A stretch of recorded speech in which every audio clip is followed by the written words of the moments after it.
2000 টাকার কার্ড নিতে 1000 টাকা ঘুষ দেওয়া লাগবে না তো?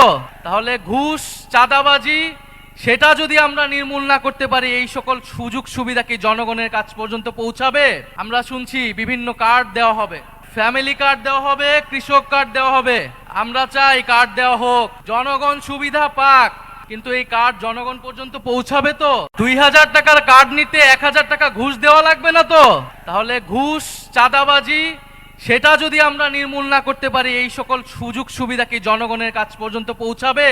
একদিকে বলা হচ্ছে কার্ড দিবে, আরেকদিকে ঋণ খেলাপিদেরকে সংসদে নিয়ে যাওয়ার চেষ্টা করা হচ্ছে, নির্বাচন কমিশনকে ব্যবহার করা হচ্ছে, আদালতকে চাপ প্রয়োগ করা হচ্ছে। ফলে এ কেমন দ্বিচারিতা? যদি প্রকৃতপক্ষেই জনগণকে সুবিধা দেওয়ার নিয়ত থাকে, তাহলে কেউ ঋণ খেলাপিকে নমিনেশন দিতে পারে না।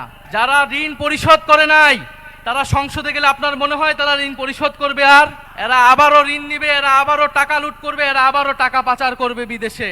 আমরা তো এই বাংলাদেশ চাই নাই, আমরা তো সেই লুটেরাদের বিরুদ্ধেই গণ অভ্যুত্থান করেছি। পরে নতুন কোন লুটেরাদের আমরা ক্ষমতায় যেতে দেব না, বাংলাদেশের জনগণ তাদেরকে ক্ষমতায় যেতে দেবে না।